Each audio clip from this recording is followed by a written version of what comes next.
Hey guys, Coach NJV here, and today we're going to go into the movement of Valorant. By the end of this workout, you'll be able to have the basics and fundamentals of movement down in Valorant. Movement is very important in this game. It'll help you improve your spacing, your positioning, and your timings. And timings are something that I want to get into a future video. The whole premise is that there are some opportunities that you can get by that are called timings. For example, if someone is holding an angle and they look away and then you peek, that is a timing. And your ability to survive and get out of sticky situations. By watching a high level of pro play, you can see how insanely good their movement is. And with just a bit of work, you can start on that learning curve to step up your gameplay a notch. Pure basic movement and getting comfortable with your movement keys are very important to even start with learning the fundamentals. For your warm-up today, I want you guys to go into the practice range as shown here, and towards the left when you spawn in, go towards here and you'll see a staircase to your right. You go around the staircase, go up this staircase, and then look at these blue footprints. This is where the parkour starts. I want you guys to just get warmed with your movement keys, do some movements around this parkour, try to reach the goal. Just do this for 5 minutes and see how you do.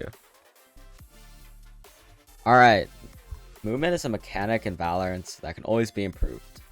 I just want to get into the basics and fundamentals of movement first, starting with when to pull out your knife to move. As many of you know, pulling out your knife will make you move faster than holding a gun out. Bringing out your knife is a very important part of Valorant because it increases your speed, as I said earlier.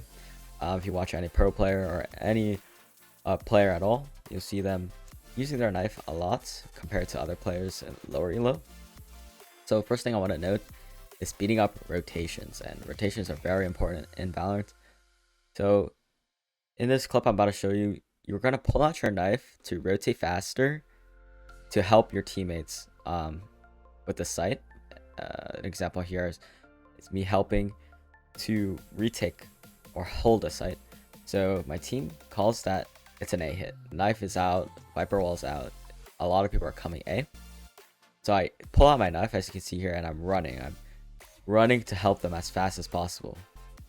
And what I'm gonna do, because of how fast I'm here, I can help them fight and hold the sight with them. And you see I'm fighting and fighting because I'm fighting here so fast. In like when I was just in kitchen, and I'm already on A helping the team. And I wouldn't have gotten there as fast if I was running with my gun instead of my knife. It would take me like 5 more seconds, and I wouldn't have this timing, as I mentioned earlier, to be able to get this kill and help my team win this round. Alright, let's get into jiggling. Jiggling is extremely important at every single level of Valorant. You can get a quick glance at dangerous areas by peeking your body a little to get vision. This is something you can do very often if you know there's an enemy around a corner or at a common angle.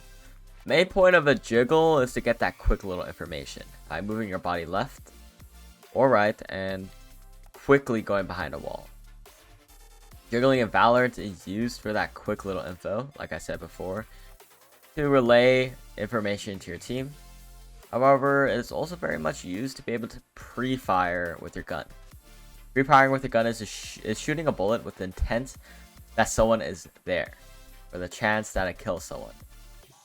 Pre-firing is something we can get into in future videos, so definitely let me know if you want to learn more about it. Here's a quick example of utilizing jiggling and pre-firing to get a few kills. As I mentioned earlier about jiggling, here's a good example of jiggling. Me and my teammates do not know where the stage is at all.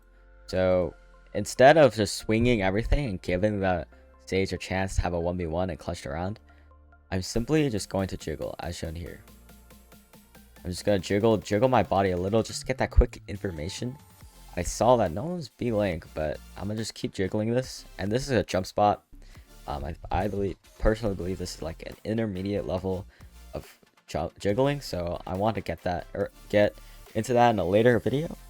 But I know there's a jiggling or jump spotting video on GameChin already. So you can go over there and check that out, or wait for my jump spotting video to come out. So this is just an example of jump spotting, and it's a form of jiggling, as the same exact premise. I got that small glimpse of information that the Sage is there. So now me and my team can react to that. What you're gonna see here is how I utilize jiggling. This, me poking out my body a little, as you can see, the Sage shot at me, right? Me jiggling a little is buying so much time for the bomb to go off. The Sage is so like aimed down onto my angle when I'm not gonna fight her at all. So I'm just completely burning time. I'm wasting her time. She's completely holding me. She stopped and she's just holding that angle until I peek, but I'm not gonna peek. So that is the beauty of jiggling. You can see here I'm just poking my gun out, jiggling my gun out, and she is just so ready for me to swing. And I'm burning so much time for her, and it's impossible for her to clutch.